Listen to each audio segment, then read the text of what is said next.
Avant de commencer, lâchez un énorme like, ça m'aide énormément pour la chaîne. L'histoire commence dans les hautes terres isolées d'Écosse. On y rencontre un jeune garçon nommé Jamie, assis avec ses frères et sœurs dans une chambre, tranquillement devant des dessins animés, mais l'ambiance change vite. On découvre que sa mère et sa tante sont en train de préparer frénétiquement leur sac pour s'enfuir. La raison ? Une infection dévastatrice s'est propagée dans le monde entier, transformant les humains en prédateurs enragés, des zombies d'une sauvagerie absolue. Soudain, Jamie entend un bruit suspect derrière la porte. Pensant que son père est enfin de retour, il s'approche, mais l'horreur l'attend. Un infecté déchaîné défonce la porte et massacre cruellement ses frères et sœurs sous ses yeux.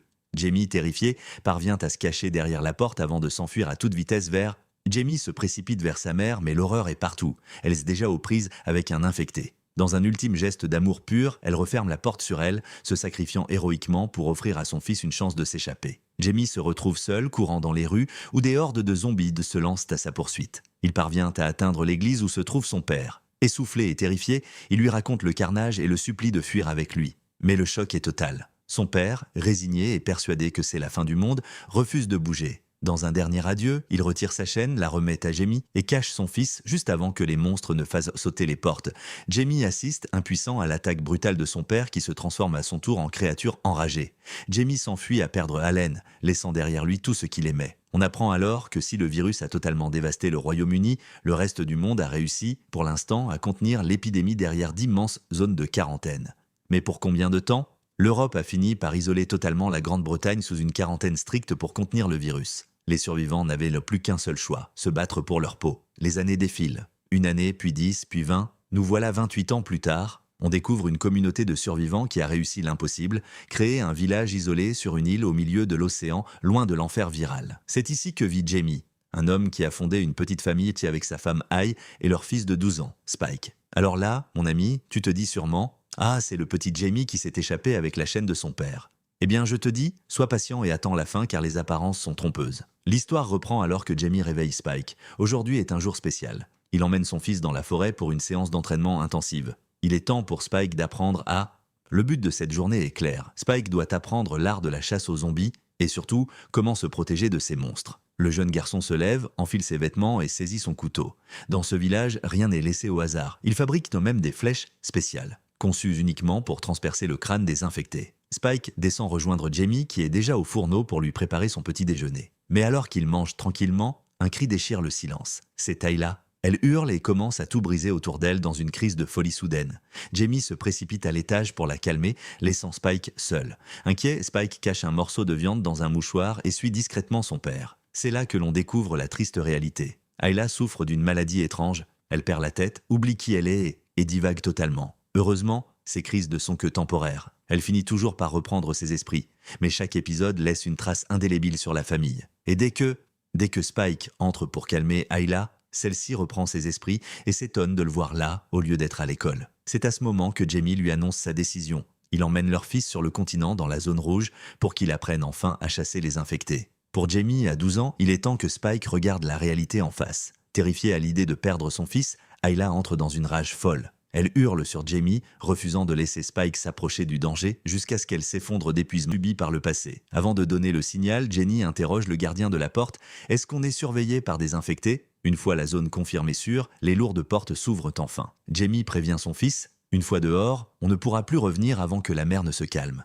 Mais Spike, porté par l'adrénaline et l'excitation de l'aventure, n'a aucune peur. Le danger n'est pas seulement les zombies, c'est aussi la nature. Jamie montre le passage à Spike et lui explique qu'ils n'ont que 4 heures, top chrono. Après cela, le pont naturel qui relie l'île au continent disparaîtra totalement, englouti par... Le temps presse. La marée monte et bientôt, le seul chemin vers l'île sera englouti. Jamie et Spike s'enfoncent dans une forêt dense, un territoire où chaque arbre peut cacher la mort. Soudain, ils aperçoivent un infecté massif, rampant sur le sol, dévorant tout ce qu'il trouve. Jamie chuchote à son fils « Ceux-là sont lents, faciles à abattre.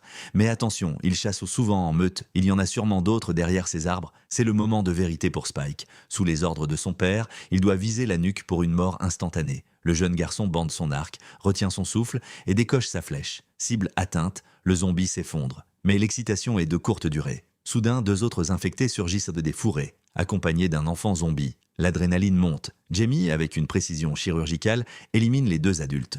Mais alors qu'il s'apprête à achever le petit infecté, Spike l'en empêche. Dans un élan de compassion déplacé dans ce monde cruel, il retient le bras de son père et laisse la petite créature s'enfuir dans les bois. Jamie félicite Spike pour son premier tir, mais le repos est de courte durée. En s'enfonçant plus profondément dans la forêt, il voit une meute de cerfs s'enfuir à toute allure. Jamie prévient son fils. C'est un signe, Spike. S'ils courent comme ça, c'est que les infectés sont tout proches. Il tombe sur une vieille maison isolée. Jamie décide d'y entrer pour fouiller et rapporter des ressources au village. Entre deux débris, il trouve un frisbee et décide de le prendre pour que les enfants de l'île puissent s'amuser. Mais l'ambiance bascule en une seconde quand un cri strident s'échappe d'une pièce au fond du couloir. Arc à la main, Jamie avance avec prudence, Spike sur ses talons. Il se glisse jusqu'à la chambre et là, c'est le choc. Un homme est suspendu au plafond, son corps à moitié dévoré, comme s'il avait servi de repas. Jamie comprend tout de suite la terrible vérité. Ce n'est pas l'œuvre d'un zombie, ce sont les gangs de charognards, des humains devenus plus sauvages que les monstres eux-mêmes. L'homme est attaché, une forme de punition cruelle infligée par les gangs.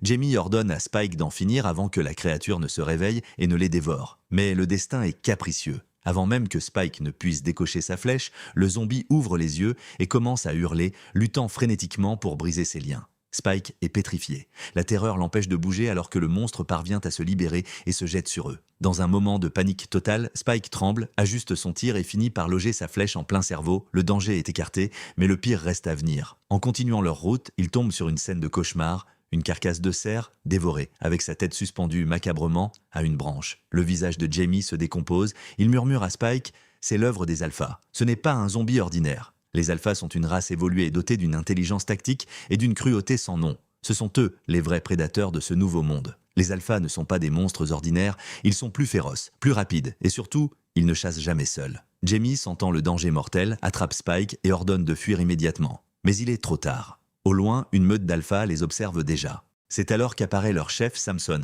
Furieux de voir des intrus sur son territoire, il pousse un cri glacial et lance ses troupes à leur poursuite avec une sauvagerie sans nom. C'est au tour de Spike. Sous la pression et la terreur, le jeune garçon perd ses moyens. Sa flèche siffle et finit sa course dans un arbre. Le monstre fonce sur lui. Heureusement, Jamie réagit à la vitesse de l'éclair et abat la créature juste avant l'impact. Sans perdre une seconde, il saisit son fils par le bras et...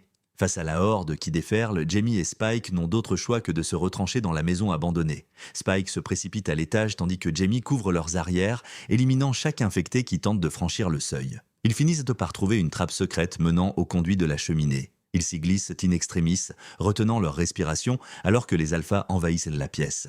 Ne trouvant aucune trace de vie, les monstres finissent par ressortir. Pendant ce temps, au village, l'ambiance est à la fête. Les habitants préparent une réception pour célébrer le retour de Spike, désormais considéré comme un vrai chasseur. Ils ignorent que pour l'instant, Spike et son père vivent un véritable cauchemar. Depuis leur cachette, Jamie et Spike observent l'extérieur, l'horreur est toujours là. Samson, le leader des alphas, est immobile, posté devant la maison comme s'il savait qu'ils étaient encore là. Jamie murmure à son fils « On ne peut pas l'affronter, il est trop intelligent, trop fort et nos flèches s'épuisent. » Leur seule option, attendre que... Jamie et Spike attendent patiemment que Samson s'éloigne pour sortir de leur cachette. La nuit tombe sur la forêt, rendant chaque ombre suspecte. Au loin, Spike aperçoit une immense lueur, un incendie qui ravage l'horizon. Il pense avoir trouvé un autre village, mais Jamie le ramène à la réalité. Personne ne sait ce qui se cache réellement dans ces terres dévastées. Il décide de se reposer jusqu'à l'aube, mais le sommeil de Spike est tenté par une vision terrifiante. Il voit sa mère, Ayla, en train de se noyer, l'appelant au secours. Pendant ce temps, Jamie sent le sol vibrer. Ce n'est pas un tremblement de terre, c'est une débandade massive de cerfs fuyant une attaque imminente des alphas. La structure de la vieille maison craque. Jamie se réveille en sursaut, attrape Spike et se jette hors de la bâtisse juste avant qu'elle ne s'effondre dans un fracas de poussière. Le message est clair, se dresse devant eux. La marée est haute, le passage est submergé, ils sont pris au piège entre les vagues et les monstres. Sans perdre une seconde, Jamie et Spike retirent leurs chaussures pour courir plus vite dans l'eau et la boue, mais l'horreur est à leur trousse. Un alpha enragé les traque avec une détermination féroce. Pour les ralentir, le monstre semble même commander une nuée de chauves-souris qui font sur eux, créant un chaos total. Jamie et Spike hurlent de toute leur force vers les remparts du village « Ouvrez les portes, vite !» Les gardiens aperçoivent enfin la silhouette des deux survivants, talonnés par cette créature infatigable. Ils tirent une salve de flèches, mais l'alpha est robuste. Il encaisse les coups et se relève à chaque fois, plus furieux que jamais. Alors que le monstre est sur le point de bondir sur Spike pour l'égorger, une flèche enflammée déchire l'obscurité. C'est Jenny, la chef du village, qui vient de décocher un tir parfait en plein cœur de la créature. Le zombie s'embrase et s'effondre enfin, libérant Spike d'une mort certaine. Le calme revient, mais pour combien de temps ? Jamie et Spike se précipitent vers les portes, mais Jenny reste de marbre. Pas d'entrée sans vérification. Elle inspecte minutieusement leurs yeux, car on le sait, le signe irréfutable de l'infection, c'est ce rouge sang qui envahit le regard. Une fois le test passé, le village explose de joie. Spike est accueilli en héros. Jamie, fier comme jamais, raconte à tout le monde comment son fils a affronté l'enfer de la forêt. Et pour marquer le passage de Spike à l'âge adulte, Jamie lui offre une bouteille d'alcool fort. Sacré exemple paternel, n'est-ce pas? Spike, pour ne pas paraître faible, boit jusqu'à l'ivresse sous les acclamations des villageois. Pendant que la fête bat son plein, Jamie s'éclipse discrètement pour rejoindre sa maîtresse Rosie. Il l'emmène à l'écart, loin des regards, mais Spike, qui ne supporte pas l'alcool, sort du village pour vomir. C'est là que, la vue troublée, il aperçoit son père et Rosie s'éloignant ensemble dans l'obscurité. Le choc est brutal. Son héros n'est peut-être qu'un homme au secret bien sombre. Le monde de Spike s'écroule. En suivant discrètement son père, il découvre l'amère vérité. Jamie trahit sa mère, Ayla, avec une autre femme. Sous le choc, le cœur brisé, le jeune garçon décide de retourner s'occuper de sa mère souffrante. Il retrouve alors son grand-père Sam au chevet d'Ayla. Spike raconte à Sam ce qu'il a vu dans la forêt. Cet incendie mystérieux vers le sud-ouest. Le visage de Sam se décompose. Il lui révèle que cet endroit appartient au docteur Kelson, un scientifique que tout le monde croyait mort depuis 30 ans. C'est la douche froide pour Spike. Il réalise que son père lui a menti pendant des années en prétendant qu'il n'existait plus aucun médecin capable de soigner Ayla. Mais pourquoi? Sam tente d'expliquer l'inexplicable. Si Jamie a menti, c'est parce que Kelson n'est pas un sauveur ordinaire. Ses méthodes étaient aussi sombres que Jamie préférait laisser sa femme dans l'oubli plutôt que de la confier à ce docteur. Sam refuse d'en dire plus, respectant le silence imposé par Jamie. Spike finit par s'endormir au chevet de sa mère, veillant sur elle comme un petit soldat. Mais à l'aube, le réveil est brutal. Ayla hurle de douleur, sa tête semble sur le point d'exploser. C'est à ce moment que Jamie rentre à la maison titubant, complètement ivre de sa nuit de débauche. Spike, dégoûté par l'état de son père, quitte la pièce sans dire un mot. Jamie finit par reprendre ses esprits et commence à préparer le petit déjeuner comme si de rien n'était. C'est l'instant que choisit Spike pour passer à l'attaque. Spike le regarde droit dans les yeux et lâche le nom interdit, Dr. Kelson. Il supplie son père d'emmener Ayla chez lui pour la soigner. Mais le visage de Jamie change instantanément. La colère remplace la gueule de bois. Il révèle alors à son fils que Kelson n'est pas un médecin, c'est un fou furieux. Il lui raconte qu'il y a 13 ans, il s'est passé quelque chose d'atroce. Jamie raconte enfin l'horreur. Il y a 13 ans, lors d'une expédition, lui et ses amis ont découvert le véritable visage du docteur Kelson. Ils l'ont vu ériger un monceau macabre de cadavres, jetant des infectés encore vivants dans un brasier gigantesque avec une cruauté dépassant l'entendement. Kelson s'est alors retourné, les a fixés et leur a fait signe de descendre le rejoindre. Terrifiés, ils ont fui et ont juré de ne plus jamais s'approcher de ce monstre. Mais Spike ne le croit pas. Pour lui, ce n'est qu'une excuse. Il lâche alors la bombe. « Tu mens, tu veux juste que maman meure pour pouvoir refaire ta vie avec Rosie. » Fou de rage devant cette insolence, Jamie perd le contrôle et gifle violemment son fils. Alertée par le bruit, Ayla appelle à l'aide. Spike se précipite vers elle pour la protéger. Quand Jamie entre dans la chambre, la tension est à son comble. Spike sort son couteau, prêt à s'en servir contre son propre père pour défendre sa mère. Mais Jamie est plus rapide, plus fort. Il désarme son fils d'un geste brusque, le maîtrisant totalement, tandis que la haine et la tristesse remplissent la pièce. Contre toute attente, Jamie rend le couteau à son fils et s'en va, le laissant face à ses propres choix. Spike a pris sa décision. Il va risquer le tout pour sauver sa mère. Pour s'échapper du village sans être vu, il élabore un plan audacieux. Il met le feu à l'une des maisons pour créer une diversion. Alors que les gardes et les villageois se précipitent pour éteindre l'incendie, Spike profite du chaos pour fuir avec Ayla à travers les portes, désormais sans surveillance.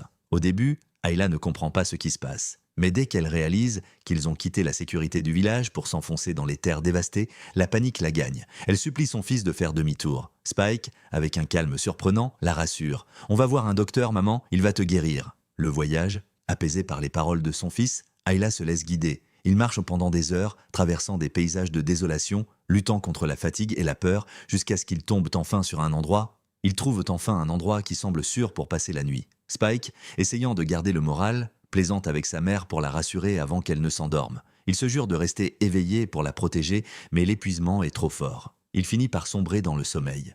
Pendant que la fête bat son plein, Jamie s'éclipse discrètement pour rejoindre sa maîtresse Rosie. Il l'emmène à l'écart, loin des regards, mais Spike, qui ne supporte pas l'alcool, sort du village pour vomir. C'est là que, la vue troublée, il aperçoit son père et Rosie s'éloignant ensemble dans l'obscurité. Le choc est brutal, son héros n'est peut-être qu'un homme au secret bien sombre. Le monde de Spike s'écroule. En suivant discrètement son père, il découvre l'amère vérité. Jamie trahit sa mère, Ayla, avec une autre femme. Sous le choc, le cœur brisé, le jeune garçon décide de retourner s'occuper de sa mère souffrante. Il retrouve alors son grand-père Sam au chevet d'Ayla. Spike raconte à Sam ce qu'il a vu dans la forêt, cet incendie mystérieux vers le sud-ouest. Le visage de Sam se décompose.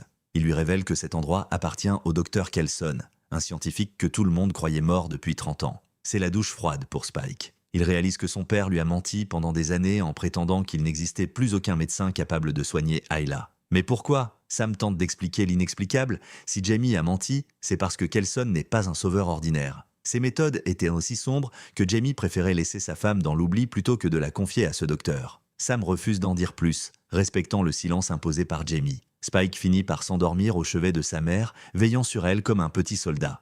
Mais à l'aube, le réveil est brutal. Ayla hurle de douleur, sa tête semble sur le point d'exploser. C'est à ce moment que Jamie rentre à la maison titubant, complètement ivre de sa nuit de débauche. Spike, dégoûté par l'état de son père, quitte la pièce sans dire un mot. Jamie finit par reprendre ses esprits et commence à préparer le petit déjeuner comme si de rien n'était. C'est l'instant que choisit Spike pour passer à l'attaque. Spike le regarde droit dans les yeux et lâche le nom interdit, Dr. Kelson. Il supplie son père d'emmener Ayla chez lui pour la soigner. Mais le visage de Jamie change instantanément. La colère remplace la gueule de bois. Il révèle alors à son fils que Kelson n'est pas un médecin, c'est un fou furieux. Il lui raconte qu'il y a 13 ans, il s'est passé quelque chose d'atroce. Jamie raconte enfin l'horreur. Il y a 13 ans, lors d'une expédition, lui et ses amis ont découvert le véritable visage du docteur Kelson. Ils l'ont vu ériger un monceau macabre de cadavres, jetant des infectés encore vivants dans un brasier gigantesque, avec une cruauté dépassant l'entendement. Kelson s'est alors retourné, les a fixés et leur a fait signe de descendre le rejoindre. Terrifiés, ils ont fui et ont juré de ne plus jamais s'approcher de ce monstre. Mais Spike ne le croit pas. Pour lui, ce n'est qu'une excuse. Il lâche alors la bombe. « Tu mens, tu veux juste que maman meure pour pouvoir refaire ta vie avec Rosie. » Fou de rage devant cette insolence, Jamie perd le contrôle et gifle violemment son fils. Alerté par le bruit, Ayla appelle à l'aide. Spike se précipite vers elle pour la protéger. Quand Jamie entre dans la chambre, la tension est à son comble. Spike sort son couteau, prêt à s'en servir contre son propre père pour défendre sa mère. Mais Jamie est plus rapide, plus fort. Il désarme son fils d'un geste brusque, le maîtrisant totalement, tandis que la haine et la tristesse remplissent la pièce. Contre toute attente, Jamie rend le couteau à son fils et s'en va, le laissant face à ses propres choix. Spike a pris sa décision, il va risquer le tout pour sauver sa mère. Pour s'échapper du village sans être vu, il élabore un plan audacieux. Il met le feu à l'une des maisons pour créer une diversion. Alors que les gardes et les villageois se précipitent pour éteindre l'incendie, Spike profite du chaos pour fuir avec Ayla à travers les portes, désormais sans surveillance. Au début, Ayla ne comprend pas ce qui se passe. Mais dès qu'elle réalise qu'ils ont quitté la sécurité du village pour s'enfoncer dans les terres dévastées, la panique la gagne. Elle supplie son fils de faire demi-tour. Spike, avec un calme surprenant, la rassure. « On va voir un docteur, maman, il va te guérir. » Le voyage, apaisé par les paroles de son fils, Ayla se laisse guider. Il marche pendant des heures, traversant des paysages de désolation, luttant contre la fatigue et la peur, jusqu'à ce qu'ils tombent enfin sur un endroit. Ils trouvent enfin un endroit qui semble sûr pour passer la nuit. Spike, essayant de garder le moral, plaisante avec sa mère pour la rassurer avant qu'elle ne s'endorme. Il se jure de rester éveillé pour la protéger, mais l'épuisement est trop fort. Il finit par sombrer dans le sommeil.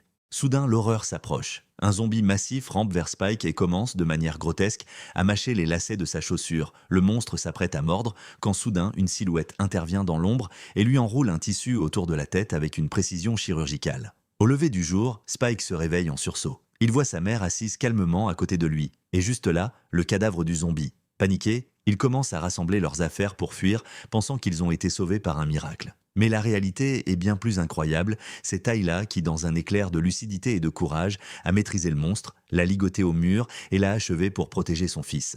Pendant ce temps, nous changeons de décor pour une scène dans... Le décor change radicalement. On découvre une unité de soldats d'élite en pleine déroute, fuyant une horde d'infectés. Ils ouvrent le feu, le bruit des rafales déchire l'air, mais les vagues de zombies sont infinies. Un d'un, les soldats tombent. Seuls 3 survivants parviennent à s'engouffrer dans un bâtiment fortifié, une sorte d'ancienne prison. Ils braquent leurs mitrailleuses vers l'entrée, les mains tremblantes sur la détente. Dès que les premiers monstres franchissent la porte, c'est un déluge de plomb. Les zombies s'écroulent. Le silence revient, lourd. Les soldats allument leurs projecteurs pour fouiller les recoins sombres du bâtiment, cherchant une issue. Mais le prédateur ultime était déjà là, tapi dans l'ombre. Samson, le chef des alphas, surgit avec une violence inouïe. En quelques secondes, il massacre 2 des soldats avec une force surhumaine. Le 3e, terrifié, profite du chaos pour s'enfuir dans la nuit, laissant ses camarades derrière lui. L'image change alors pour nous montrer un groupe de zombies rassemblés dans un endroit mystérieux, presque comme s'ils... Pendant que le monde se dévastait. Soudain, Ayla s'arrête. Elle reconnaît cet endroit. C'est là que son propre père l'emmenait autrefois. Perdue dans ses souvenirs, elle commence à délirer, appelant Spike du nom de son père. Mais la réalité la rattrape brutalement. Elle se met à saigner du nez, un signe que son mal empire. Le cœur serré par la tristesse, Spike ne baisse pas les bras. Quand un zombie décharné surgit des hautes herbes, le jeune garçon ne tremble pas. Avec un calme olympien, il arme son arc et décoche une flèche mortelle. Mais le danger ne fait que commencer. Une meute entière arrive derrière eux. Sans perdre une seconde, Spike entraîne sa mère vers une vieille station-service abandonnée pour s'y barricader.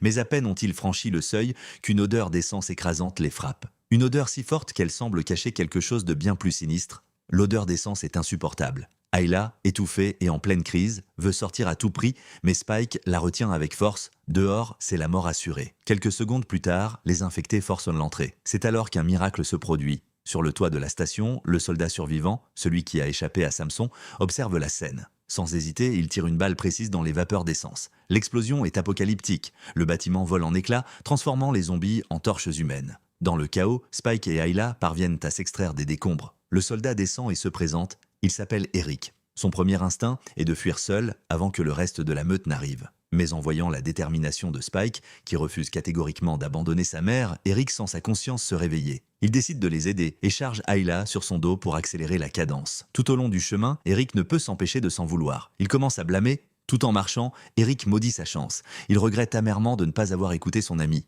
Il aurait dû devenir commercial au lieu de s'engager dans l'armée. Soudain, il s'arrête net en voyant une lueur d'incendie au loin. Spike confirme, c'est leur destination. Épuisé par le poids d'Ayla, Eric décide qu'il est temps de faire une pause. Pour remercier son nouvel allié, Spike lui offre une pomme. Tout en mangeant, Eric sort son téléphone. Spike, qui a grandi isolé dans son village sans aucune technologie, observe l'objet avec une fascination totale. Eric lui montre alors une photo de son ex, une femme très maquillée avec des injections de filler plein le visage. Spike regarde la photo avec horreur et demande innocemment « Elle est gravement malade, non ?» Eric éclate de rire malgré la situation. Spike conclut, très sérieusement « Dieu t'a sauvé d'elle ». Mais le moment de légèreté est court. La batterie lâche, le téléphone s'éteint pour toujours. Eric s'en débarrasse d'un geste déçu. Il est temps de reprendre la route. En chemin, un sifflement strident déchire le silence.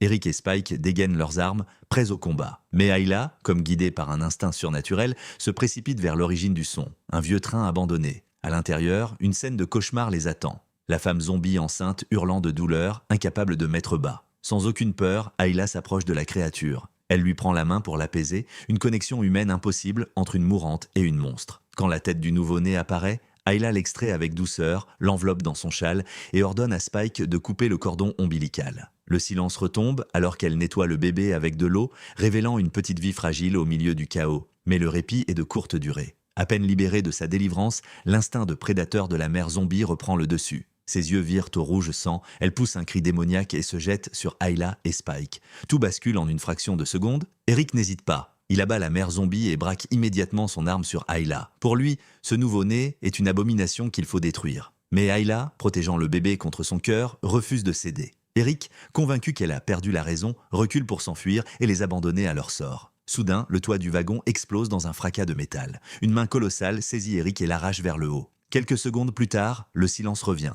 Avant que Samson, le leader des alphas, ne redescende parmi eux, jetant au sol la tête d'Eric qu'il vient de séparer de son corps. La terreur paralyse Spike et sa mère. Samson s'approche lentement de la femme zombie morte. On réalise alors l'impensable. Cette femme était sa compagne et ce bébé est son fils. En voyant le corps sans vie de sa femelle, Samson pousse un rugissement de douleur qui déchire la nuit. Sa tristesse se transforme en une rage aveugle. Il se lance à la poursuite de Spike et Ayla avec une férocité décuplée. Spike tente de l'arrêter, décoche une flèche en plein torse, mais Samson est inarrêtable. Même avec une flèche plantée dans le corps, il continue sa traque. Spike et Ayla, emportant le bébé zombie avec eux, sautent du train dans un dernier espoir de lui échapper. Mais Samson est déjà là, prêt à porter le coup fatal. C'est alors qu'une silhouette surgit de nulle part, le docteur Kelson. D'un geste précis, il plante une seringue anesthésiante massive dans le cou du monstre. La puissance du produit est telle que Samson s'immobilise instantanément, figé comme une statue. Spike et Ayla sont stupéfaits. Kelson a une apparence étrange, sa peau, lui, d'une teinte jaunâtre. Il les rassure immédiatement. C'est de l'iode, une protection chimique contre le virus. Sans aucune émotion, il ramasse la tête d'Eric des mains de Samson, comme s'il s'agissait d'un simple échantillon de laboratoire. Kelson leur révèle que Samson règne sur les alphas depuis 3 ans. Il décide de les emmener dans son quartier général, un complexe caché sous la forêt. Contrairement au récit terrifiant de Jamie qui décrivait Kelson comme un fou sanguinaire, l'homme qu'il découvre semble être, à l'opposé des récits de Jamie, Kelson se révèle être un homme poli, presque chaleureux. Il accueille Spike avec une bienveillance troublante. En marchant, Spike remarque d'étranges longs pieux plantés en terre. Kelson sourit, ravi qu'on s'intéresse enfin à son travail. Je pensais mourir seul sans que personne ne pose la question. Il explique que ce sont les tombes de centaines de personnes, infectées ou non. Il murmure alors une expression latine, « Memento mori ». Souviens-toi que tu vas mourir, Spike. La mort est une fatalité qui n'attend personne. Ils traversent un pont suspendu au-dessus d'une rivière tumultueuse. Kelson explique que l'eau est leur meilleur allié. Les zombies ne s'en approchent jamais. Mais la véritable horreur attend Spike de l'autre côté.